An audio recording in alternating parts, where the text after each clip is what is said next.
ਸਤਿ ਸ਼੍ਰੀ ਅਕਾਲ ਸਾਰਿਆਂ ਨੂੰ। I hope everybody is doing good.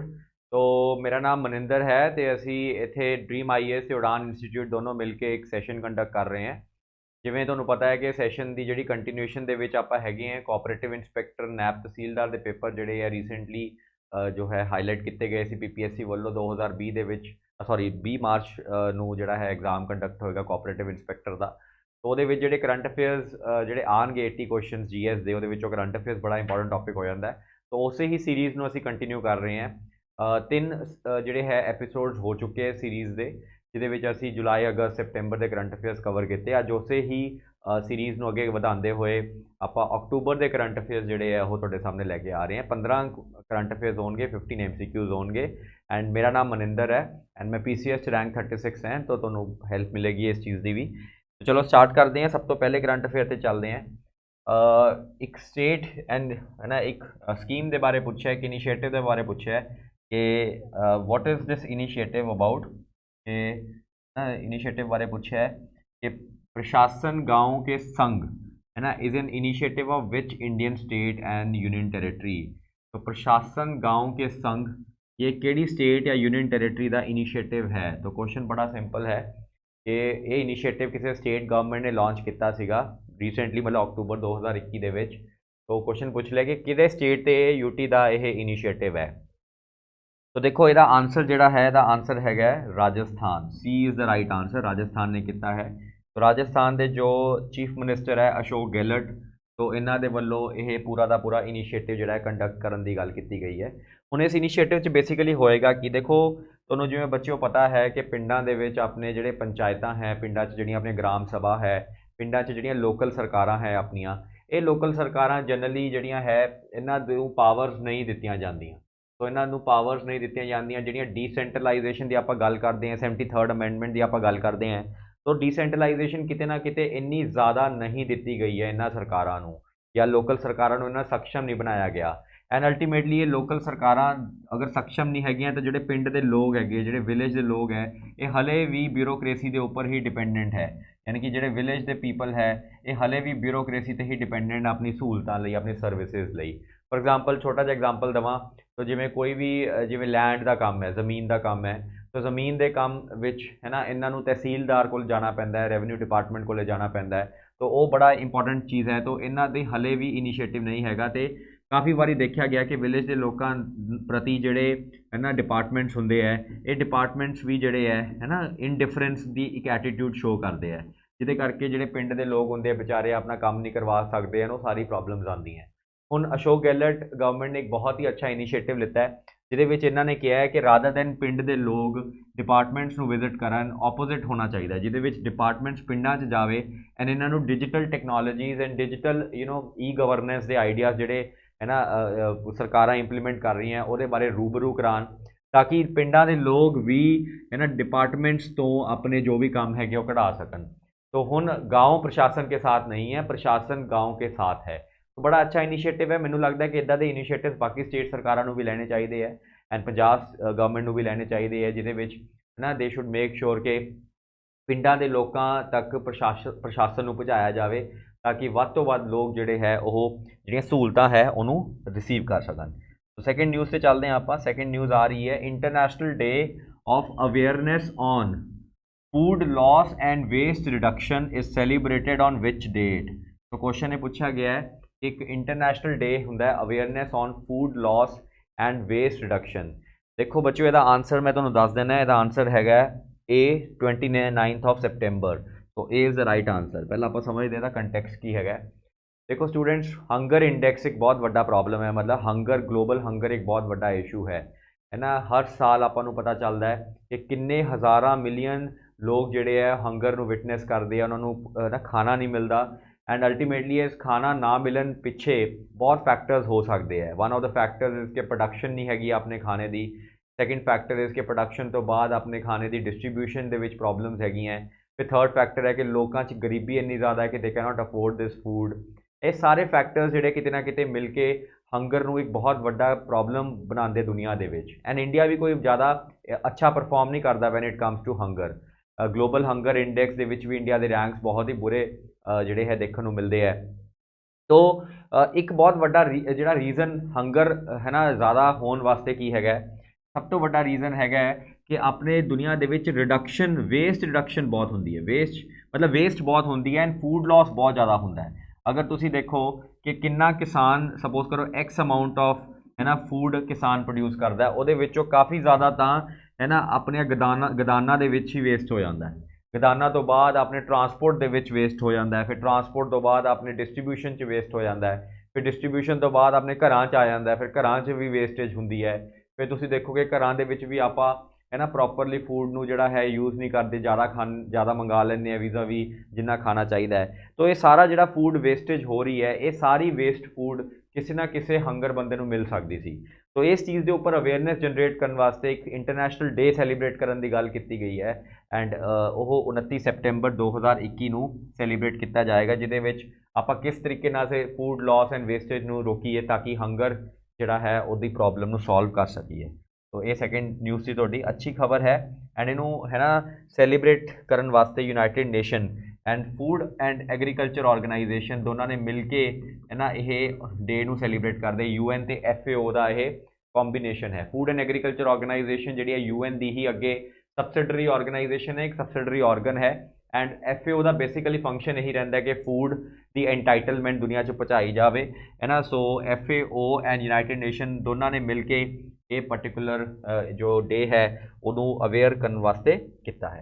Late us go to another important news. तीजी news आ रही है, ये न्यूज़ अगेन एक डे बारे पूछा है कि इंटरनेशनल ट्रांसलेशन डे कदों सैलीब्रेट किया जाता है एवरी ईयर। तो पहला मैं बच्चों मैं तुहानूं दसदा what is international translation day, what is translation basically. देखो अज हम बहुत देशों के विच काफ़ी लैंग्वेजेस बोलियां जांदियां, ठीक है। फॉर एग्जाम्पल अगर आप हैलो की गल करिए तो हैलो सपोज करो कि इंग्लिश हैलो है, फिर होला है, फिर बॉन्जोर है, फिर नमस्ते है ना। तो बड़ी जगह पे लैंग्वेजेस जड़ियाँ बोलियां जांदियां, ये लैंग्वेजेस के डिफरेंट जो है हर लैंग्वेज के विच अलग अलग तरीके नाल इहनूं बोलिया जाता है। लेकिन ये जी ट्रांसलेशन है कि होला का मतलब हैलो है या बॉन्जोर का मतलब हैलो है, यदि ट्रांसलेशन लिए बड़े ना लैंग्वेज प्रोफैशनल्स है ਜਿਹੜੇ ਇਸ ट्रांसलेशन ਨੂੰ है ना सक्सैसफुल करते हैं। सो लैंग्वेज प्रोफैशनल्स ਜਿਹੜੇ है वो इस ट्रांसलेशन ਨੂੰ सक्सैसफुल करते हैं। विदाउट लैंग्वेज प्रोफैशनल्स, विदाउट ट्रांसलेशनल प्रोफैशनल्स ये लैंग्वेज ਜਿਹੜੀ है एक लैंग्वेज दूजी लैंग्वेज को कन्वर्ट करना थोड़ा मुश्किल हो सकता है। तो इस चीज़ ਨੂੰ अंडरस्टैंड करने वास्ते, इन्हां दी कंट्रीब्यूशन ਨੂੰ अंडरस्टैंड करने वास्ते, लैंग्वेज प्रोफैशनल्स की कंट्रीब्यूशन ਨੂੰ अंडरस्टैंड करने वास्ते जो एक लैंग्वेज तो दूजी लैंग्वेज ट्रांसलेशन करती है उन्हां दी कंट्रीब्यूशन ਨੂੰ रिकोगनाइज करने वास्ते वर्ल्ड ट्रांसलेशन डे जिहड़ा है सैलीब्रेट किया जाता है एंड ये सैलीब्रेट किया जाता है 30 ऑफ सितंबर ਨੂੰ। तो इस करके क्वेश्चन न्यूज़ च सीगा। अगे चलते हैं आप, अगे है मनु है ना, मनु भकर न्यूज़ च सी बिकॉज ये है ना स्पोर्ट्समैन है या स्पोर्ट्स विमेन है। दसो किहड़ी स्पोर्ट्स नाल एसोसीएटेड है, बहुत ज़्यादा फेमस यू नो स्पोर्ट्समैन या स्पोर्ट्स विमेन है and she is the sports women is famous in which of the following sports. तो देखो इसका आंसर है शूटिंग। तो शूटिंग के विच भी एयर गन है ना, एयर गन के विच इन्होंने ओलंपिक्स भी पार्टिसिपेट किया एंड एक ISSF करके है ना, ISSF करके वर्ल्ड कप हुंदा है शूटिंग का, उत्थे इन्हों गोल्ड मैडल भी मिलिया। तो ISSF के विच इन्हों गोल्ड मैडल भी मिलिया। एक होर इंटरस्टिंग मैं गल दसदा इन्हां बारे कि ये यंगेस्ट इंडियन है to get a gold medal in ISSF है ना, इंटरनेशनल शूटिंग जी फैडरेशन है वो एक वर्ल्ड कप कराती है जिहदे विच अगर जिन्हों ये सिलेक्शन होंदा वो ओलंपिक्स शूटिंग दे विच जांदा है। तो अल्टीमेटली इन्होंने ओलंपिक शूटिंग दे विच क्वालीफाई किया by getting a gold eight ISSF and she basically is an air gun shooter है, बहुत ही ज़्यादा फेमस है मनु भकर शूटिंग दे विच है ना, एयर गन शूटर है and she is also the youngest Indian to get a gold medal at ISSF। ये भी तुसी दिमाग च रखना है। तो बहुत ही ऑसम, बहुत ही वधिया। क्लैप मिशन ते आओ। Clap mission which was seen recently है ना is a scheme launched by which Indian state and union territory. तो क्लैप मिशन जिहड़ा है वो किहड़े इंडियन स्टेट या यूनियन टेरेटरी ने लॉन्च किया है। तो पहला मैं तुहानूं दसदा what is clap mission.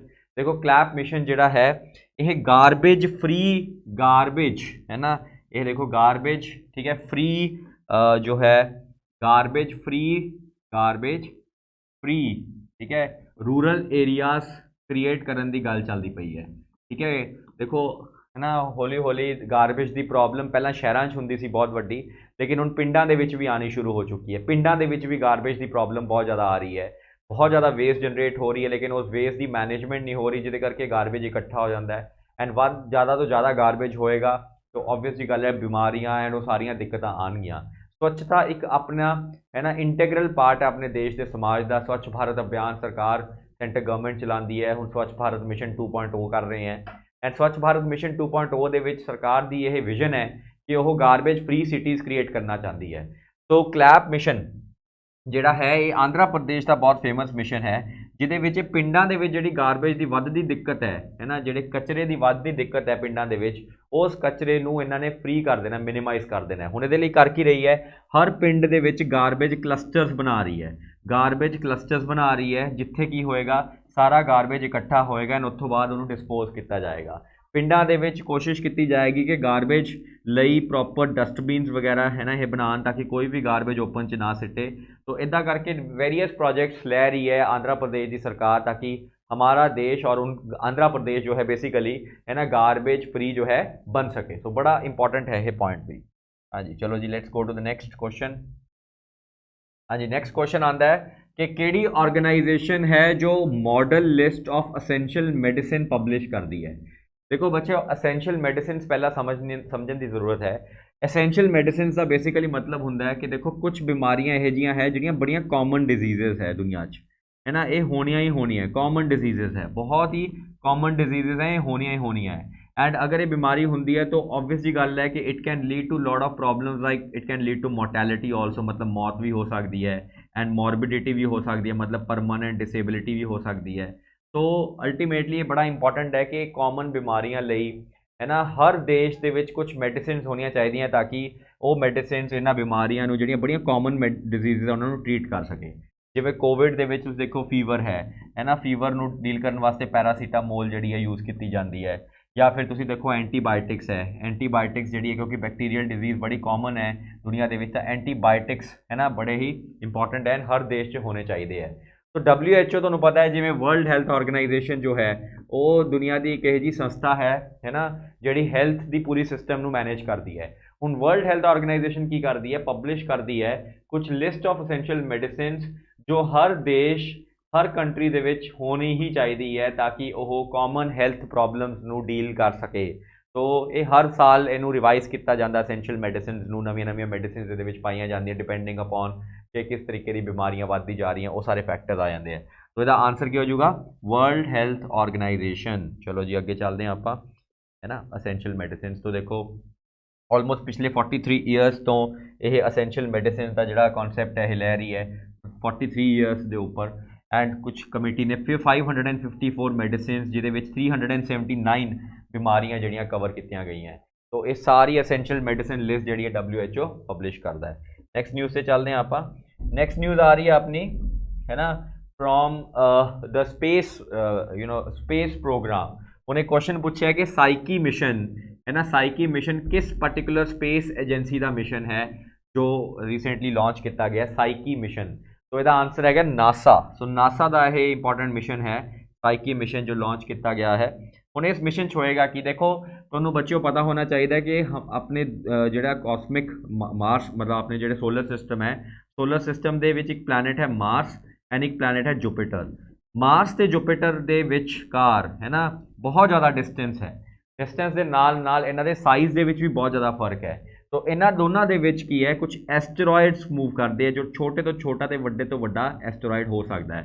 And asteroid इनू कहते एस्टेरॉयड बेल्ट।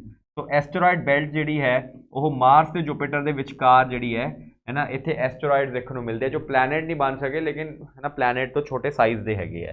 हुण इस एस्टेरॉयड बेल्ट के एक एस्टेरॉयड इन्होंने आइडेंटिफाई किया, उसका नाम है साइकी एस्टेरॉयड। एंड कहा जाता है कि साइकी एस्टेरॉयड टोटली मैटैलिक एस्टेरॉयड है, बड़ा इंटरस्टिंग है। टोटली मैटैलिक एस्टेरॉयड है, मतलब ये सिर्फ इतने मैटल ही मिलता, कोई पत्थर भी नहीं इतने जो है देखने को मिलता। तो टोटली मैटैलिक एस्टेरॉयड है।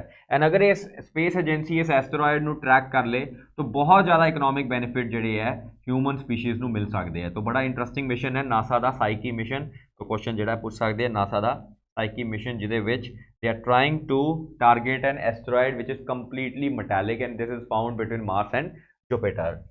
ਇੱਕ ਡਿਫੈਂਸ ਐਕਸਰਸਾਈਜ਼ ਨਿਊਜ਼ 'ਚ ਸੀਗੀ ਐਂਡ ਇਹ ਸੀ ਅਜਿਹਾ ਵਾਰੀਅਰ। ਇੰਡੀਆ ਦੇ ਕਿਹੜੇ ਦੇਸ਼ ਦੇ ਵਿੱਚ ਡਿਫੈਂਸ ਐਕਸਰਸਾਈਜ਼ ਹੁੰਦੀ ਹੈ? ਇਹਦਾ ਆਨਸਰ ਹੈ ਯੂਨਾਈਟਿਡ ਕਿੰਗਡਮ। ਇਹ ਡਿਫੈਂਸ ਐਕਸਰਸਾਈਜ਼ ਹੁਣ ਉੱਤਰਾਖੰਡ ਦੇ ਵਿੱਚ ਕੰਡਕਟ ਕੀਤੀ ਗਈ ਹੈ, ਉੱਤਰਾਖੰਡ ਦੇ ਵਿੱਚ, ਜਿਹਦੇ ਵਿੱਚ ਇੰਡੀਅਨ ਆਰਮੀ ਦੇ ਫੌਜੀ and United Kingdom the army, ਇਹ ਸਾਰਿਆਂ ਨੇ ਮਿਲ ਕੇ ਇੱਕ ਐਕਸਰਸਾਈਜ਼ ਕੀਤੀ, ਇੱਕ ਸਿਮੂਲੇਸ਼ਨ ਕੀਤੀ ਕਿ ਕੱਲ੍ਹ ਨੂੰ ਅਗਰ ਜੰਗ ਹੁੰਦੀ ਹੈ ਤਾਂ ਕਿਵੇਂ ਇਕੱਠੇ ਮਿਲ ਕੇ ਇਹ ਉਸ ਜੰਗ ਨੂੰ ਲੜ ਸਕਦੇ ਹੈ।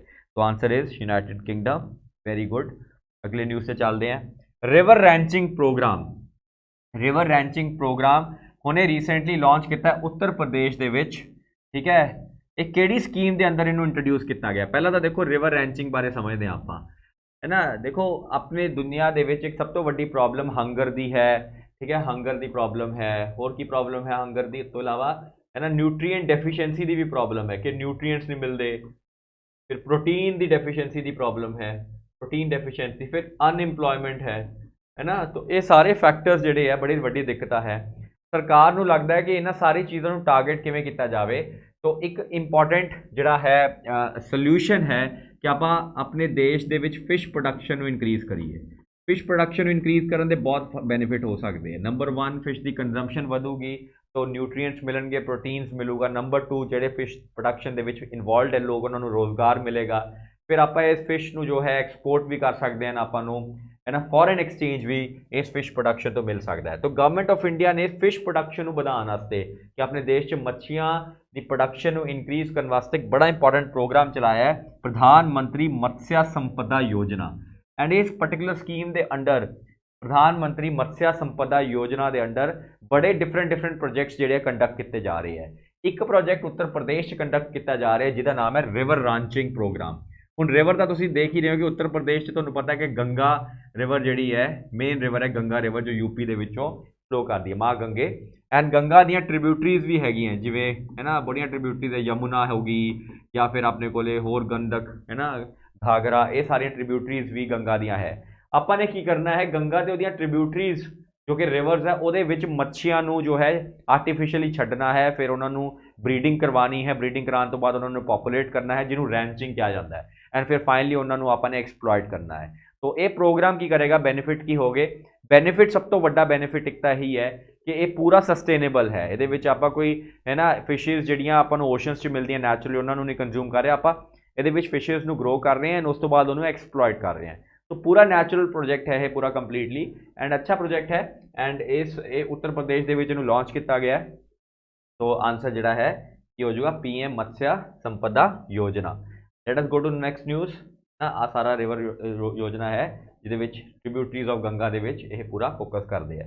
उन्हें बच्चों पिछे जे ना अक्तूबर के एक न्यूज़ आई सी कि होम मिनिस्ट्री ने ना एक सेंट्रली आर्म पुलिस फोर्सिस दी ना पावर इनक्रीज़ की है, या तुसीं कह लो जुरिसडिक्शन वधाई है। हुण तुसीं ये न्यूज़ तो सुनिया होगा कि BSF बॉर्डर सिक्योरिटी फोर्स जो कि पंजाब दे विच 15 किलोमीटर तक बॉर्डर तो उन्होंने जुरिसडिक्शन होंदी सी कि 15 किलोमीटर तक मैनेज कर सकते थे, हुण उहदी जुरिसडिक्शन इनक्रीज़ करके 50 किलोमीटर कर दी गई है। यानी कि, है ना, हुण 50 किलोमीटर तक बॉर्डर सिक्योरिटी फोर्स की जुरिसडिक्शन हैगी है। यानी कि अगर सपोज मैं अगर गल करा कि this is Punjab and Punjab का आह बॉर्डर है पाकिस्तान नाल जो लगता है, तो पहला 15 किलोमीटर सी, हुण उहनूं वधा के 50 किलोमीटर की जुरिसडिक्शन कर दी गई है। तो बॉर्डर सिक्योरिटी फोर्स की 50 किलोमीटर जुरिसडिक्शन सेंटर गवर्नमेंट ने क्यों की? क्योंकि सेंटर गवर्नमेंट का कहना यह है कि BSF जिहड़ा है वो नॉर्थ ईस्ट दे विच 80 किलोमीटर तक है वही, एंड गुजरात दे विच वही 15 किलोमीटर तक है। तो हर जगह पर यूनीफॉर्मिटी करने वास्ते 50 किलोमीटर की जुरिसडिक्शन करती गई है। फिर सेंटर गवर्नमेंट का यह भी कहना है कि ड्रोन्स वगैरह पाकिस्तान तो बहुत आ रहे हैं जिन्होंने मैनेज करने वास्ते पंजाब पुलिस सक्षम नहीं है, लोकल पुलिस दे विच वो पावर नहीं है, तो इस करके असी जो है इनू 50 किलोमीटर कर रहे हैं। लेकिन स्टेट गवर्नमेंट पंजाब की वो की कहती है कि भाई साडा फैडरल स्ट्रक्चर खत्म हो गया, सेंटर इत्थे रूल करन लग गया, तो BSF जो 50 किलोमीटर किया है उन्होंने हटाया जाए, तो उहदा दी डिबेट जी शुरू हो गई है। तो इसका आंसर है बॉर्डर सिक्योरिटी फोर्स, है ना, BSF, एंड ये इंडिया की बहुत important centrally arm police force हैगी है। अगे क्वेश्चन चल रहे हैं, देखो गति शक्ति मास्टर प्लान प्रधानमंत्री ने लॉन्च किया है। एक गति शक्ति मास्टर प्लान दे विच किन्ने पैसे है? Answer is 100 lakh crore rupees. हुण बेसिकली की है इस गति शक्ति मास्टर प्लान का? देखो साडे देश दे विच एक सब तो वड्डी दिक्कत हैगी है इंफ्रास्ट्रक्चर डेफिशिएंसी। हुण इंफ्रास्ट्रक्चर डेफिशिएंसी एक बहुत वड्डी दिक्कत हैगी है, मतलब इंफ्रास्ट्रक्चर नहीं हैगा अपने देश च सड़कां नहीं हैगियां, अपने देश है ना पोर्ट्स नहीं है ਚੱਜ ਦੇ, अपने देश रेलवेज लाइनस नहीं अच्छियां हैगियां है ना, अपने देश बिल्डिंग्स नहीं हैगियां। तो इंफ्रास्ट्रक्चर ਦੇ ਵਿੱਚ अपने देश 'ਚ बहुत ज़्यादा ਹਲੇ ਆਪਾਂ ਨੇ ਕਾफ़ੀ ਅੱਗੇ ਤੱਕ ਜਾਣਾ ਹੈ ਇੰਫਰਾਸਟ੍ਰਕਚਰ ਦੇ ਵਿੱਚ। तो इंफ्रास्ट्रक्चर ਲਈ गवर्नमेंट ऑफ इंडिया बड़े प्रोजेक्ट्स करती है। एक national infrastructure pipeline government of India ने अनाउंस किया कि यह प्रोजेक्ट है। फिर एक नैशनल मोनेटाइजेशन पाइपलाइन की गल की है।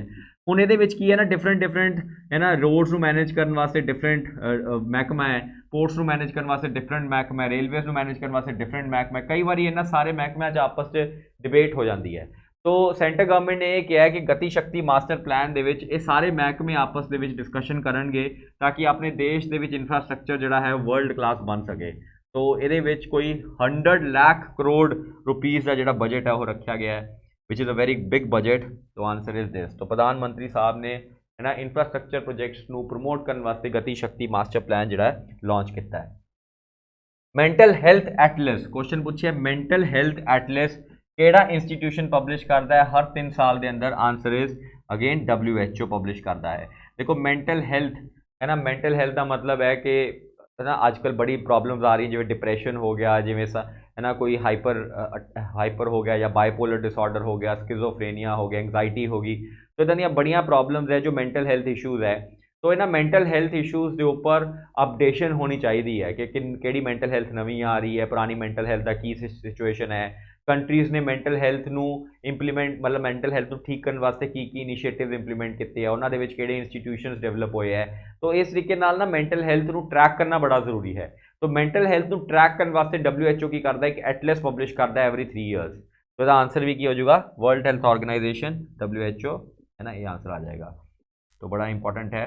अकासा एयर एक नवी एयरलाइन इंडिया च लॉन्च की गई है। अकासा एयर एक न्यू एयरलाइन है इंडिया च लॉन्च की गई है। हाले तक वैसे तो यह जहाज उड्या नहीं है, ठीक है। न्यू एयरलाइन इंडिया च लॉन्च की गई है अकासा एयर। ये लो कॉस्ट एयरलाइन है, मतलब ये खर्चा इन्ना नहीं होएगा। एंड जनरली रिसेंटली है ना सिर्फ डोमेस्टिक फ्लाई करेगी। डोमेस्टिक का मतलब है सिर्फ इंडिया के विच ही फ्लाई करेगी, इंटरनेशनल नहीं करेगी। एंड कहा जा रहा है कि जून जुलाई के महीने के सब तो पहला उड़ान जी भरनगे इंडिया के जून जुलाई के महीने। एक क्वेश्चन पूछा है कि अकासा एयर जो एक नवी एयरलाइन है इंडिया के इनू कौन लेके आ रहा है, किहदी बैकिंग है, किहड़ा बिजनेसमैन है जिहदी बैकिंग है। तुसी स्टूडेंट्स जरूर सुनिया होगा राकेश झुंझुनवाला नू। राकेश झुंझुनवाला एक इंडिया के बहुत फेमस स्टॉक ब्रोकर रहे हैं, जिन्हों ने बॉम्बे स्टॉक एक्सचेंज के इन्वेस्टमेंट्स की, बहुत पैसा कमाया, बड़े ही तकड़े इन्वेस्टर है। तो उन्होंने इन्वेस्टमेंट की है इनटू दिस एयरलाइन। एंड इस एयरलाइन का जोड़ा लोगो है इट इज़ योर स्काई है, मतलब यदा जोड़ा मेन जो यदि वो है ना it is your sky. And अगर तुम देख रहे हो तो राकेश झुंझुनवाला यदा राइट आंसर है। अकासा एयर क्वेश्चन पूछ सकते हैं। नैक्सट क्वेश्चन है वर्ल्ड एनर्जी आउटलुक 2021 इनू कौन पब्लिश करता है, किहड़ा इंस्टीट्यूशन है जो वर्ल्ड एनर्जी आउटलुक नू पब्लिश करता है। देखो एनर्जी सैक्टर का मतलब है बिजली वाला सैक्टर कि जितों अपनी सारी बिजली का है ना उत्पादन होंदा है। हुण बिजली बहुत तरीके नाल बन सकती है, कन्वेंशनल ही बन सकती है, नॉन कन्वेंशनल ही बन सकती है, रिन्यूएबल बन सकती है, नॉन रिन्यूएबल बन सकती है ना। तो किवें 2021 दे विच बिजली बन रही है, कि चेंजेस करने जरूरी है ताकि बिजली आप जिहड़ी बना रहे हो क्लाइमेट एंड एनवायरनमेंट नू ज़्यादा तंग ना करे। तो सारे फैक्टर्स जिहड़े किते ना किते दे विच पाए गए हैं world energy outlook 2021 report they which. And इनू पब्लिश कौन करता है, इंटरनेशनल एनर्जी एजेंसी IEA, ठीक है। इनू शॉर्ट फॉर्म दे विच IEA भी कहा जाता है। एंड IEA जिहड़ी है 1974 दे विच क्रिएट की गई थी। तो याद रखना है 1974 दे विच IEA की क्रिएशन हुई थी। एंड ये क्रिएशन हुई सी जो एक है ना ऑयल क्राइसिस आया सीगा। तो एक ऑयल क्राइसिस आया सी 1973 दे विच 1973 दे विच जो ऑयल प्रोड्यूसिंग कंट्रीज़ ने एक है ना एम्बार्गो लगाता सी, मतलब एक रोक लगाती सी कि असीं ऑयल एक्सपोर्ट नहीं करांगे। बिकॉज पैलेस्तीन का इशू सीगा उस टाइम ते इजराइल पैलेस्तीन के उपर वॉर लड़ रहा सीगा। तो ऑयल कंट्रीज़ जिहड़ियां सीगियां सारियां पैलेस्तीन को सपोर्ट करदियां सी, तो उन्होंने एम्बार्गो लगाता सी। हुण उस करके ऑयल की है ना मतलब प्रोडक्शन घटाती और ऑयल के एक्सपोर्ट घटाती, तो काफ़ी देश जिहड़े सफ़र किए। तो कोशिश ये रहेगी कि वो चीज़ ना हो, ठीक है जी। हुण आ जाओ है ना ऑलमोस्ट अपना लास्ट क्वेश्चन है कि इंडिया का की रैंक आया है ग्लोबल फूड सिक्योरिटी इंडेक्स 2021 दे विच। इंडिया का की रैंक है ग्लोबल फूड सिक्योरिटी इंडेक्स 2021 दे विच। तो इसका आंसर है 71। देखो ग्लोबल फूड सिक्योरिटी इंडेक्स 2021 है ना ये बेसिकली जज किया जाता है कि किहड़ा देश अपनी फूड सिक्योरिटी नू कितना अचीव कर पाया है, या फिर किहड़ा देश हंगर नू कितना घटा पाया है। इंडिया दा रैंक ज़्यादा अच्छा नहीं है क्योंकि है ना ऑलमोस्ट देखो तुसी 114 कंट्रीज़ ने पार्टिसिपेट किया 113 कंट्रीज़ ने पार्टिसिपेट किया 71 रैंक आया है। लेकिन एक होर भी इंडेक्स होंदा जिन्होंने ग्लोबल हंगर इंडेक्स कहते हैं, ਉਹਦੇ ਵਿੱਚ भी इंडिया का रैंक कोई ज़्यादा अच्छा नहीं आता। मतलब hunger is a serious problem in India and we really need to sort it out. तो अल्टीमेटली दा आंसर 71 है। एंड ये सारे अज के अक्टूबर के करंट अफेयर सीगे, ठीक है। अक्टूबर के करंट अफेयर आप कर लिए है, हुण आप अगली बारी नवंबर के करांगे, इदा ही नवंबर तो बाद दिसंबर के करांगे, फिर जनवरी के करांगे। एंड जो जनवरी के हो जाएंगे तो मैनू लगता है कि जनवरी तक 2-3 महीनों के रह गए है, तो जनवरी करंट अफेयर्स तक तुम अगर 15-15 करंट अफेयर्स पढ़ लेंगे हो तो चांसिस है कि UPSC जोड़ा हाँ नैब तहसीलदार का पेपर आ रहा है वो काफ़ी हेल्प मिलूगी। तो स्टूडेंट्स प्लीज़ कमेंट करो सैक्शन एंड डेफिनेटली है ना शेयर भी करो वीडियो नू। Thank you and take care everybody.